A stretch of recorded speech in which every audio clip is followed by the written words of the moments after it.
तो wrestling video family, अगर मैं आपसे बोलूं कि ऐसी कोई WWE की टैग टीम जिसके सभी के सभी मेंबर टॉप सुपरस्टार बन गए हो अपने आगे के करियर में, तो आपके दिमाग में फट से द शील्ड नाम आना ही है। क्योंकि शील्ड के अगर तीनों सुपरस्टार को आप उठा के देखो तो पहले the tribal chief Roman Reigns, दूसरे लुनाटिक फ्रिंज डीन एम्ब्रोस जो कि अब जॉन मॉक्सली बन गए, और तीसरे the architect Seth fricking Rollins. और मुझे नहीं लगता कि WWE में और भी कोई ऐसी टीम होगी जिसने ऐसा रिकॉर्ड बनाया होगा कि उस टीम के सारे मेंबर्स एक ही रात में WWE चैंपियन बने हो। तो शील्ड ने ये काम भी किया है, क्योंकि WWE चैंपियन बन के रोमन रेंस आए थे, उन्हें सेथ ने हरा के WWE टाइटल ले लिया था, और उसके बाद उसी रात money in the bank contract जीते हुए डीन ने कैश इन किया सेथ के ऊपर, और वो भी उसी रात WWE चैंपियन बन गए। तो एक रात में तीनों WWE चैंपियन। और ये शील्ड की टूटने का मोमेंट ऐसा था कि इतने साल होने के बाद भी ये मोमेंट आज तक WWE में कंटिन्यू हो ही रहा है। और जैसा हमें याद है कि शील्ड तोड़ा था सेथ रॉलिंग्स ने रोमन रेंस और डीन एम्ब्रोस को चेयर मारकर। और इस साल रोमन रेंस के साथ माइंड गेम्स खेलने के लिए रेसलमेनिया में ना सिर्फ सेथ शील्ड के कपड़े में आए, बल्कि ये चेयर ही मारने वाले मोमेंट की वजह से रोमन एक तरह से उनकी अनडिस्प्यूटेड टाइटल भी हारे। तो इतनी बातें आज हम लोग शील्ड के बारे में इसलिए कर रहे हैं क्योंकि अगर WWE रूमर्स की माने तो सेथ एक नई शील्ड बनाने वाले हैं, और ये सेथ रॉलिंग्स की शील्ड ऐसी होने वाली है जो सीधा सीधा रोमन की ओजी ब्लड लाइन के खिलाफ जाएगी। और अगर आप WWE ध्यान से देख रहे हो तो आपको समझ में आ रहा होगा कि सेथ किसके साथ टीम अप कर सकते हैं इस नई शील्ड में। तो सेथ की इस नई शील्ड को ज्वाइन करने वाले सुपरस्टार जो पहले है वो और कोई नहीं बल्कि ड्रू मैकिंटायर है। और ड्रू सेथ के साथ क्यों टीम अप कर सकते हैं, इसके पीछे एक नहीं बहुत सारी वजह है। क्योंकि अगर देखा जाए तो ड्रू और सेथ दोनों ही के दुश्मन फिलहाल एक है। सेथ को भी सीएम पंक पसंद नहीं है, और ड्रू मैकिंटायर को सीएम पंक कितने पसंद नहीं है इस बारे में तो बात करने की जरूरत ही नहीं है। और ड्रू मैकिंटायर जब से रिटर्न आए वो ब्लड लाइन के पीछे जा रहे हैं, और ब्लड लाइन के जितने भी मेंबर्स है सब पे अटैक कर रहे हैं। जो ओजी ब्लड लाइन है यानी कि रोमन की ब्लड लाइन है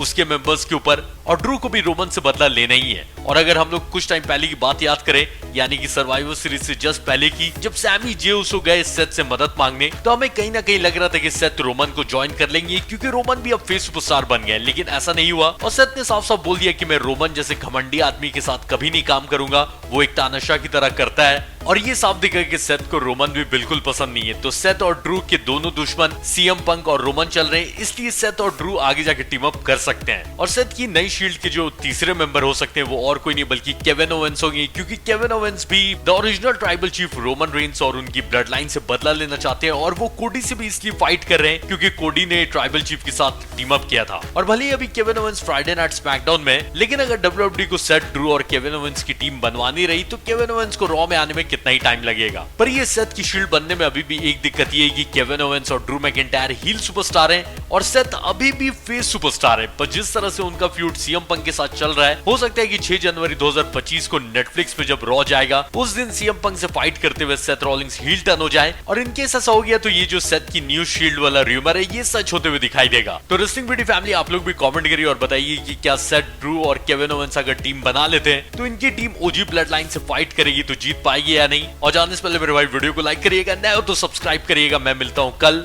बाय बाय।